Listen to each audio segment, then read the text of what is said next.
Welcome to Underdog Rising with your host, Wade Posehn, where we ignite your journey from humble beginnings to greatness through inspiring tales of top executives and entrepreneurs. In this episode of Underdog Rising, we are joined by Paige Hansen, co-founder of SecureLabs and a leading expert in cybersecurity and digital safety.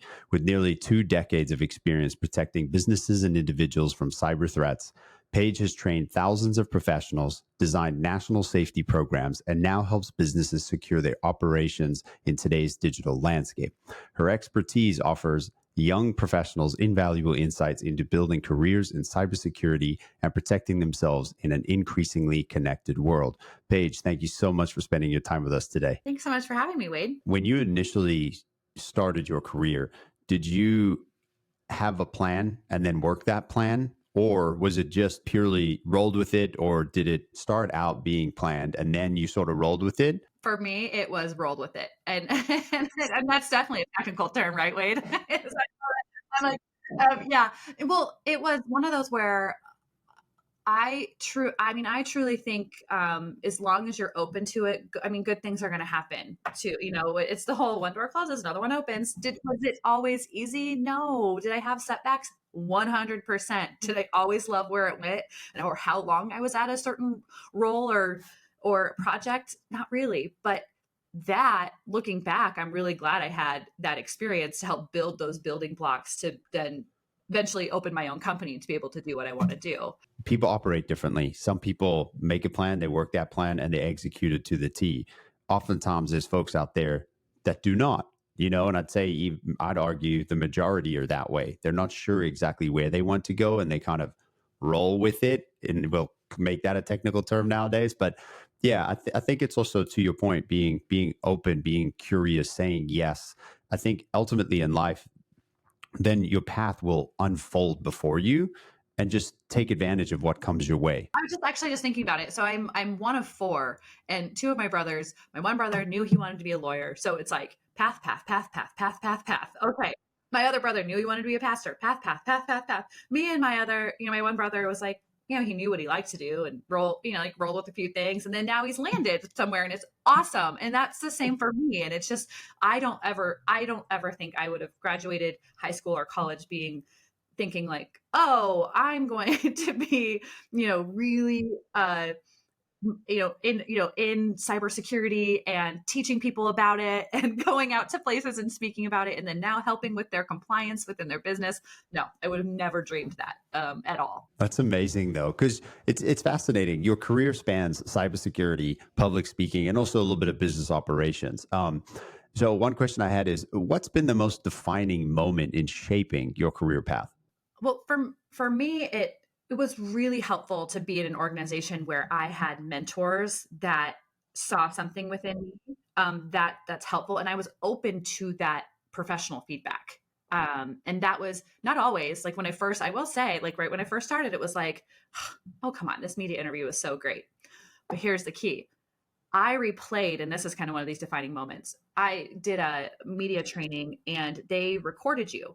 And they asked some hard questions outside of your scope.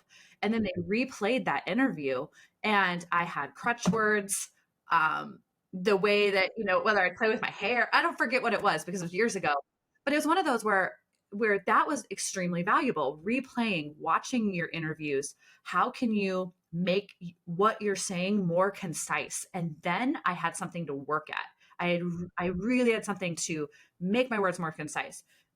Eliminate those crutch words, and you work on one thing each time, and before you know it, you're actually pretty good at it. I remember watching some YouTube shorts, and this guy, I can't remember his name off the top of my head, but he talks a lot about public speaking as well. And then he mentioned, record yourself doing a presentation, but then do 3 things. Press play, turn the phone down so you are only listening to the audio aspect of your presentation. Then turn the audio all the way down. Look at just the visual presentation of yourself with your body language, your human behavior, and then look at all 3 of them to identify sort of the filler words, those words that you ands, where you kind of are filling that awkward silence. And then that over time, you will be able to see yourself giving those presentations, and you ultimately will improve your like public speaking and confidence over time, which I found extremely fascinating because public speaking is a big fear for most people. It is.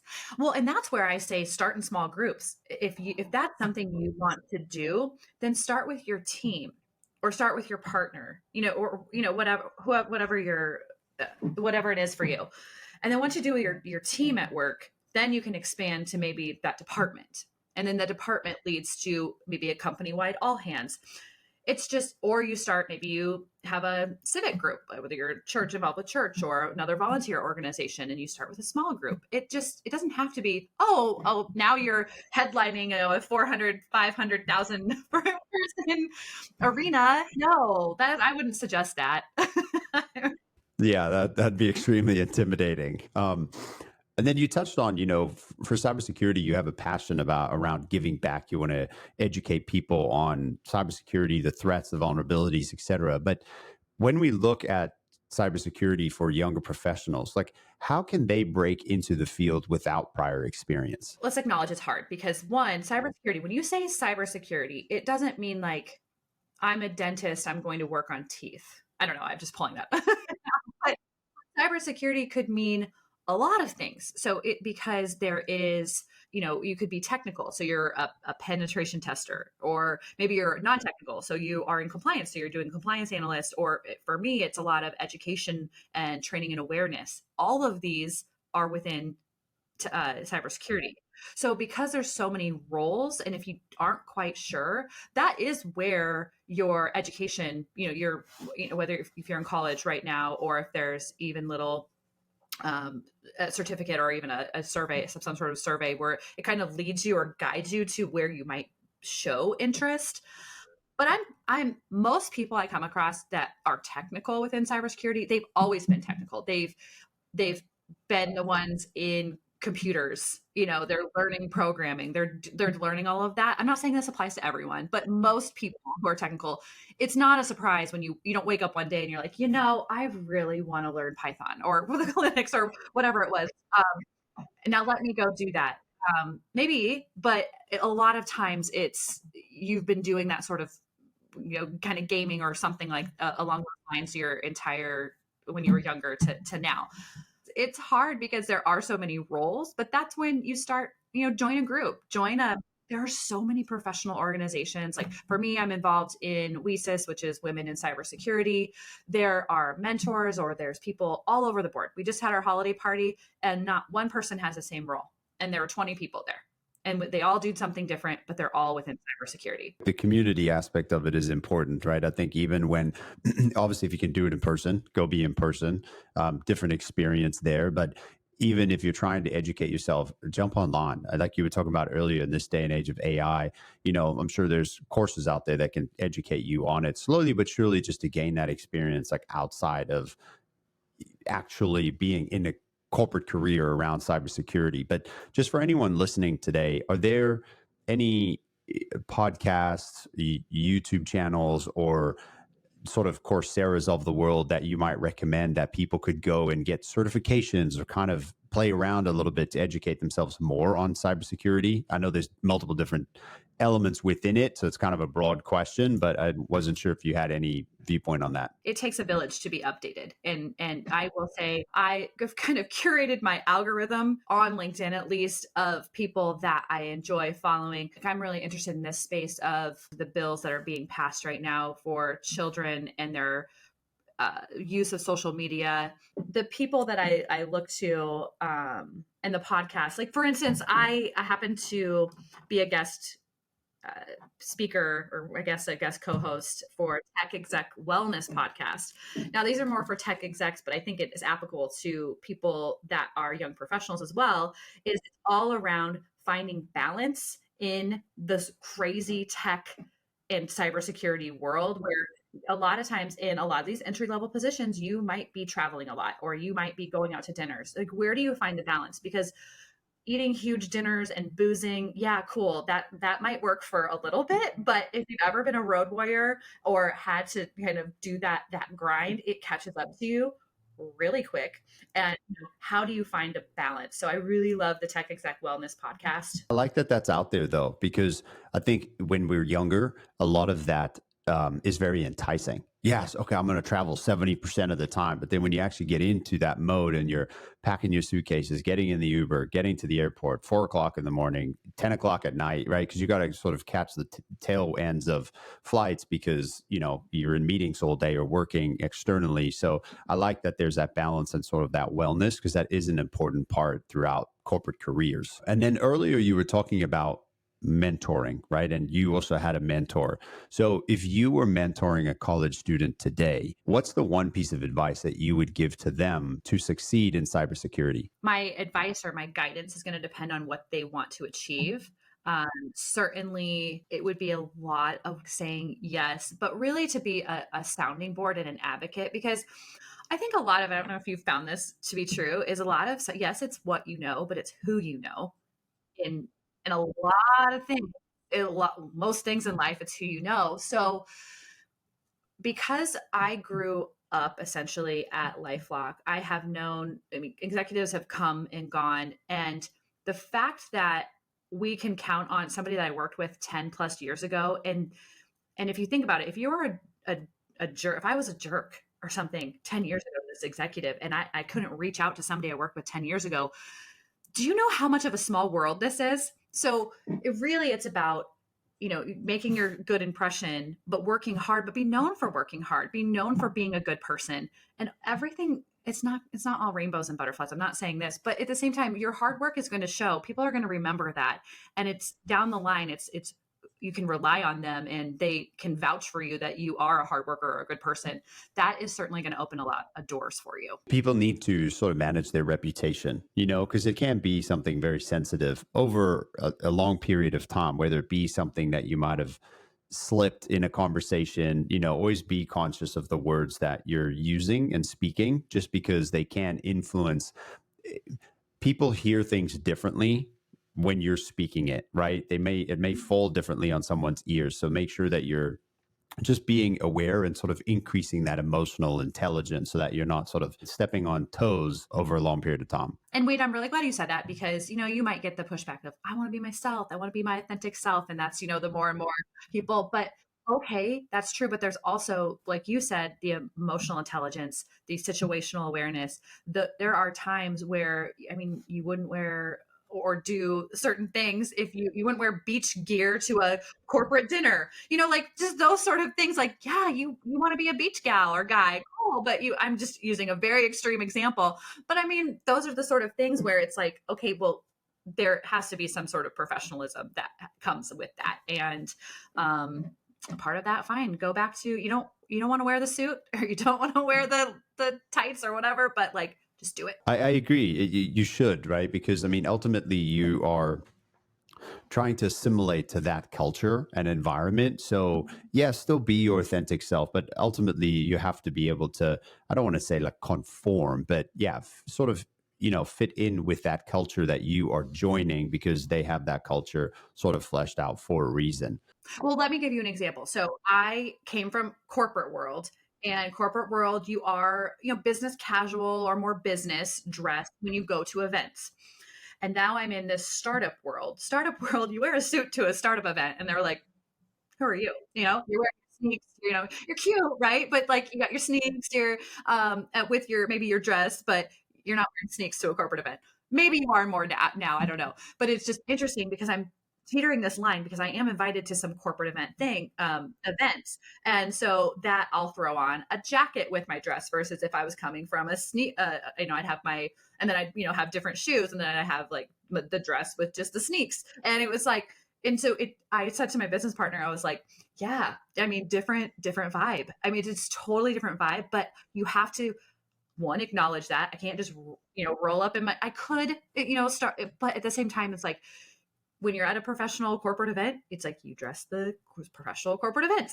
Now, will I have, some probably bright pink something on? Probably, because that's just my jam. That Still, yeah, your personality coming through. Yeah. now you have to have a personality, right? But that's just an example of something I've really hit the networking hard this year, going to just different events, whether it's online or in person. And there's definitely a different vibe from the startup world and the corporate world. And it's okay. That's cool. But yeah, you just you have to know that going in and dress appropriately and act appropriately. You touched on networking, and I want to kind of go there for a little bit where, you know, that's also newer to a lot of early career professionals. And I think there also at times can be a sense of fear or intimidation behind it because they might not be aware of how to network. But I think there's also a differentiation between, okay, I'm a co-founder or a CEO and I'm going to this network, right? Because people want to network with me versus when, you're a younger associate and you're going to a networking event, you've got to try and go out and network, but you're at a lower entry level position. Do you have any sort of advice on sort of that mental dynamic there or sort of paradox as we step into networking events? Well, back to the startup hustle versus I'm secure in my corporate 9 to 5 job. There's even a big difference there. You could be the same level. I'll give you an example. I went to an event last week and I go to lunch and it's this big, I don't know, 10-foot circle table. And there's 3 people sitting there. They're all like this, eating their lunch, like just with their phone. And here I am coming in. Well, one, I'm a friendly person. I like to talk to people and get to know them anyway. So that's just me. So it's just sitting there. At first, I'm like just eating my sandwich. I mean, like, do I feel weird about this? I feel more weird about just like not saying anything. And I'm probably for 5 minutes just like sad face, just whatever. And then finally got over it. And I just said, "Hi, I'm Paige." Actually, no, because I came up to the table and I go, "Hey, beautiful people." And they're like, "Hi." Like this, I was like, okay, this is gonna be harder to win over. But no, and then by the time like the 2 girls had so much in common and they were talking, and the one guy, I mean, he was super interesting. He was IT professional for a school district, and just we were all talking, but it took a second to get over that. So I guess my advice would be just from this networking in general and say hi. You know what? You might feel weird, but guess what? Everybody feels weird. Like where they feel really comfy? Right here. They feel comfy looking at their phone. So they are doing that because they feel weird, likely, or they have fine. But just say hi. And just those there was some acronym somebody had once said, but ask about, I mean, don't go in hard with, hey, our product could enhance blah blah blah. Learn about them. Where are they from? What are their holiday plans? What were their holiday plans? Um, Kids is kind of a interesting subject. Is who else is in your family might be a better question. People are either choosing not to have kids, can't have kids, or have a dog, and then they're like, "Oh yeah, thanks for reminding me I don't have kids or do have kids." I don't know. It's just a tricky navigation. Like you'll learn it. You'll learn the questions. But yeah, go in there and just ask some questions. Also, I have business cards which I give out, but I said, "Hey, do you want to connect? I'd love to connect with you on LinkedIn." And there's an easy way on LinkedIn. You grab your phone, there's a QR code, you can just scan it off of your LinkedIn, then you're connected. Less invasive almost. Yeah, yeah. So it's just like, oh, I'd love to continue this conversation. You mind if we connect on LinkedIn? And so that's worked too, where I follow up with them later, and it's just a organic and natural progression to the relationship that you're building. You spoke about the difference between business cards and LinkedIn. I feel like in this day and age, if you are someone such as yourself, right, where you're delivering expertise, you're adding value on LinkedIn, you're educating people, that will ultimately position you as an industry expert. And like I was talking about earlier, where I think even those folks in younger professionals or just recent graduates should sort of build in public. I think they should start talking about what they're learning, the sort of side projects they're in. Just so then that way, when you do go to a networking event, I'm a big advocate for connecting on LinkedIn versus like, here's a business card, because then that person gets to learn more about you. They get to see your expertise. They get to sort of get a look under the hood of what you believe in, what your experience is in. And then that relationship can go even further and even more opportunities can kind of transpire out of that. And then earlier, you touched on AI. And I do want to sort of just touch on that point a little bit because, with AI, everyone looks at the positive sides, right? ChatGPT, Perplexity, et cetera. It brings about ease to life. But on the other side, there's always a positive and a negative, right? So with AI generated cyber threats on the rise, how can young professionals sort of stay ahead of that and keep their skills relevant? One, awareness is key. So yes, to understand, especially the voice cloning, the AI. Now when you see an image, it's not like, oh my gosh, that's a really cool waterfall. Now my instant, I don't know if you're like this too, but like now you see this beautiful waterfall or this beautiful sunset, and you're like, you start to look like, is that even real? You don't. It's like cool, but is that real? And you start to really wonder. You're just like, well, okay, I'm kind trust but verify. I'm verifying. You always have to slow down and and see. But as far as the skills go, AI is not going away, and it is making huge advancements. But with that, like you said, there are. Okay, let me give you so my one of my LinkedIn posts either today or tomorrow. I want to reflect on the fact that yes, AI is used like for me as a subject matter expert in cyber safety and compliance. I pitch myself to a lot of media outlets that are asking for an expert in this field to comment on certain things. Well, there is a platform that I use that now has an AI checking tool in it. So here they are. They're my thoughts but I want them refined. Sometimes I'm like thoughts, and they're like bullets. That's kind of where I wanted to go, but they're not sentences, or it's like they're run-on sentences or whatever it is. But they're my thoughts. So I put them in ChatGPT to just refine them. All I asked for is ChatGPT just to refine them, and it did a really good job. It's what I wanted to say, just a little better. And not all the time, not all my posts are like that, but there's one that's just like, gosh, I'm not saying this very clearly. And that's part of learning, right? It's like, I need to make this more clear. But now with this AI checking tool on this platform, it's come back and flagged. I checked all of my submissions. 4 out of the 6 of them were flagged as 100% AI. And it is not 100% AI. It was my thoughts. I put it in AI, I tweaked things, and then I sent it to the reporter. So those are automatically just being booted out. So now, and that I'm sure young professionals are used to this now with academia and just like the checking tools for their papers and things like that. So I guess like where do we find that balance of yes, we're using AI as productive, and this is why for young professionals, you need to use it because you want to be efficient, but it's still your thoughts. So there's anyway, I think it's this whole, I think we're in a battleground a little bit with people creating this authenticity from people. They're not wanting this whole AI generated 10-page post. They want it more concise, but at the same time, it's their thoughts. Wait, where do we go with this? I was just going to jump in and say it's a very interesting point that you bring up, right? Because a lot of times there's chaos in our minds.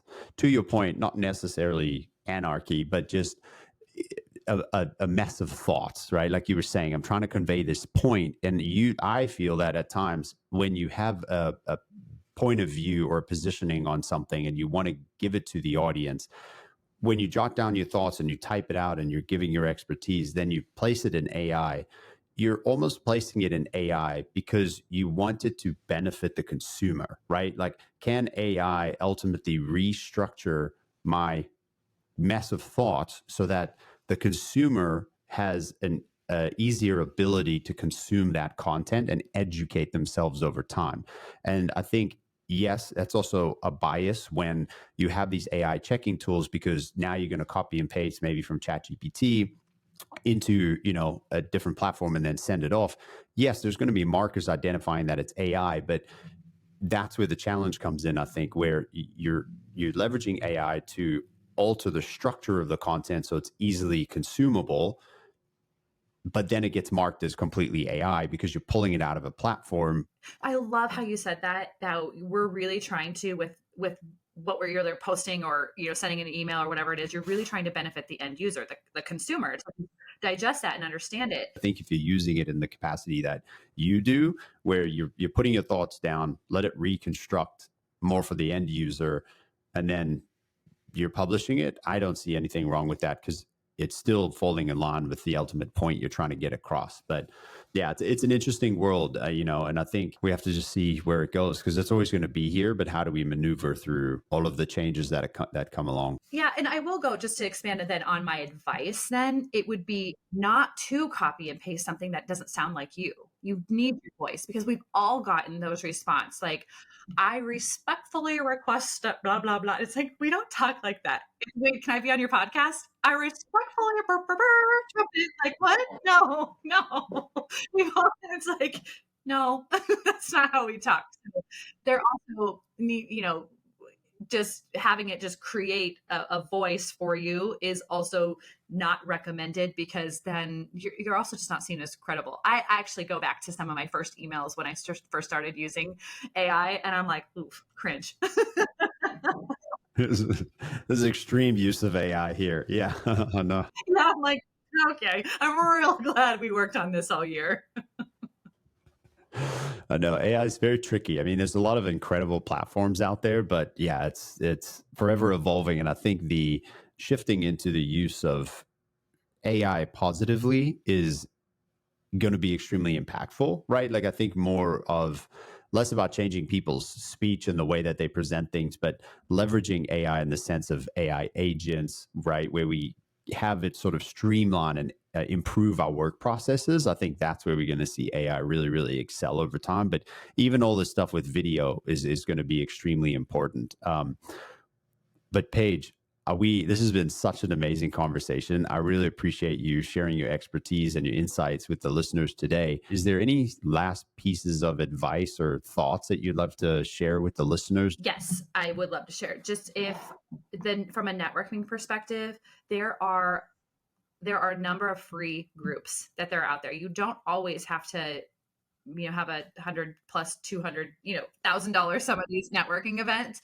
these groups. I really focus this year on attending different networking groups, seeing what works best for me, and a lot of them are free, and you just find your niche, and then it's almost like you meet somebody there that introduces you to another group, so you will find what you're looking for. If you're not looking for anything, if you're just like, oh, it'll come to me, that's not necessarily, these groups don't just magically appear. You go to a group, you talk to people, and then start expanding your network.